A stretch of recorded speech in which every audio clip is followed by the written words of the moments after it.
Assalamualaikum warahmatullahi wabarakatuh. Selamat datang di channel Bimbel Online Konstanta. Hari ini kita akan membahas bilangan bulat, salah satu materi dari tes intelijensi umum, yaitu materi yang akan dibahas dalam seleksi kemampuan dasar. Akan diujiankan atau akan diujikan di dalam proses seleksi ujian sekolah tinggi kedinasan. Nah, teman-teman semuanya bisa belajar bareng-bareng sama kita, tapi sebelumnya jangan lupa untuk like and share dan subscribe channel ini dulu, oke? Nah, teman-teman semuanya, materi bilangan bulat itu ya, sebelumnya kita akan bicara soal definisi dulu nih, ya.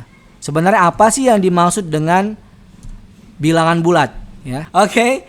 Ini dia bilangan bulat ya. Bilangan bulat itu adalah bilangan yang anggota-anggotanya terdiri dari bilangan bulat negatif, 0 dan bilangan bulat positif. Bilangan bulat itu disimbolkan dengan huruf Z, ya, mulai dari yang bilangan negatif, ya, blank ada minus 3, minus 2, minus 1, 0, 1, 2, 3 dan seterusnya. Nah, bilangan bulat ini teman-teman semua, kalau kita bagi di bilangan bulat positifnya ya, itu ada dua komponen atau dua kelompok.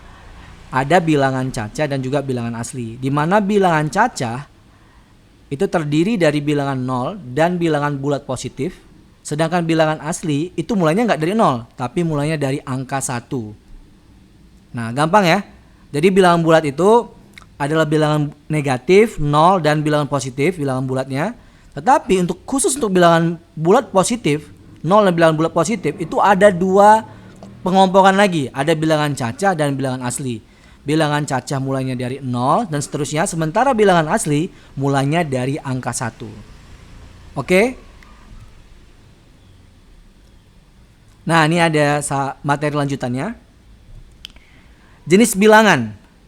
Ya, jenis bilangan bulat tadi yang negatif, yang 0 dan positif tadi itu kita bisa pilah menjadi 4 jenis kelompok bilangan. Ada bilangan genap, ada bilangan ganjil, ada bilangan prima, dan ada bilangan komposit. Nah, apa sih bilangan genap itu? Gampang ya, pasti udah tahu nih. Materi seperti ini saya rasa sudah gampang sekali. Kita cuma mau mereview saja, merefresh ulang supaya ingat. Bilangan genap yang dimaksud adalah bilangan asli yang habis dibagi 2. Gampang kan? Nah, rumusnya itu adalah 2N. Di mana bilangan itu mulai dari angka 2, 4, 6 dan seterusnya. Tidak termasuk angka 0. Dan bilangan negatifnya juga ada, bilangan minus 2, minus 4 dan seterusnya. Bilangan ganjil juga sama ya, kurang lebih definisinya. Tetapi kebalikan dari bilangan genap. Bilangan asli yang tidak habis dibagi 2. Nah, klasternya itu ya mirip kayak tadi juga. Cuman kalau tadi rumusnya 2N, maka sekarang 2N plus 1. Bilangannya dimulai dari angka 1, 3, 5 dan seterusnya, dan negatif juga begitu, ditambah, tinggal nambah tanda negatifnya aja. Oke, next bilangan prima nih. Bilangan prima itu adalah bilangan asli yang lebih besar dari 1 dan mempunyai tepat 2 faktor. Jadi faktornya itu nggak lebih dari 2, cuma 2 ya, yaitu bilangan itu sendiri ya, bilangan itu sendiri dan bilangan angka 1. Itu aja sebenarnya. Gampang ya, bilangan prima ya. Ya, faktornya adalah ada 2, yaitu angka 1 dan bilangan itu sendiri. Angka 2, 3, 5, 7, 11 dan seterusnya. Nah, yang terakhir nih, yang keempat, bilangan komposit. Bilangan komposit apa sih bilangan komposit? Bilangan komposit itu gampangnya ya, semua bilangan yang bukan bilangan prima, udah gitu aja ya. Semua bilangan asli yang lebih besar dari 1 yang mempunyai faktornya lebih dari 2. Ya gampangnya ya lawannya bilangan prima. Selain 2, 3, 4 tuh apa? Selain 2, 3, 5 dan seterusnya tadi apa aja? Yaitu angka adalah bilangan komposit. 4, 6, 8, 9 dan 10 dan seterusnya. Oke ya, gampang kan? Nah, sekarang kita coba masuk nih materi soal ya.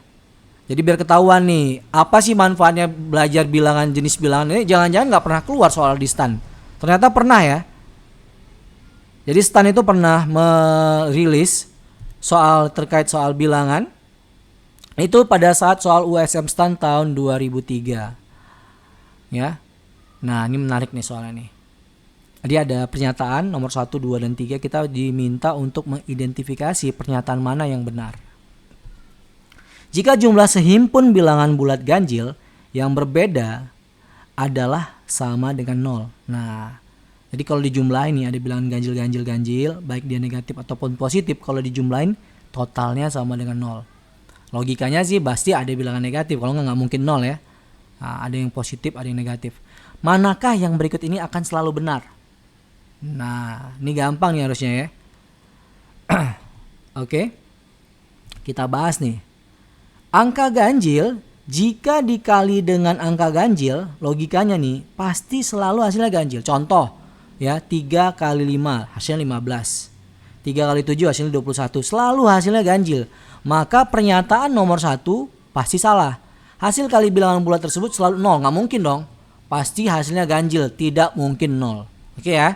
Nah poin 2. Jika jumlah sehimpunan bilangan adalah 0. Logikanya nih kalau udah semuanya 0. Nanti dibagi dengan suatu bilangan. Pasti hasilnya 0 juga.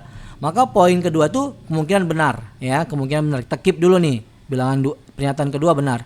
Sedangkan pernyataan ketiga. Jumlah bilangan bulat dalam himpunan tersebut adalah genap. Mungkin nggak? Bukan ya. Angka totalnya pernyataan di sini nih ya. Kalau kamu perhatikan nih, ini ada, jangan lupa nih ada pernyataan nih sama dengan 0. Nah, kalau misalnya dibilang sama dengan 0, masa dibilangnya genap? Genap kan nggak termasuk 0 kan nggak termasuk genap ya. Nah, bilangan genap itu ya habis dibagi 2 tapi tidak termasuk bilangan 0. Jadi, nah jawabannya apa nih kira-kira? Iya betul, kunci jawabannya adalah B. Kunci jawabannya B. Yang benar itu cuma 2 ya. Oke, gampang ya.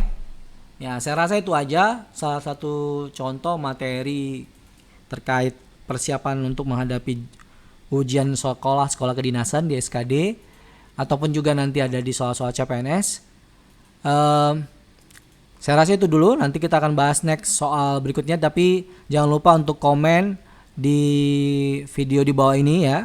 Kamu kira-kira mau materi apa yang dibahas, sampaikan aja di dalam kolom komentar.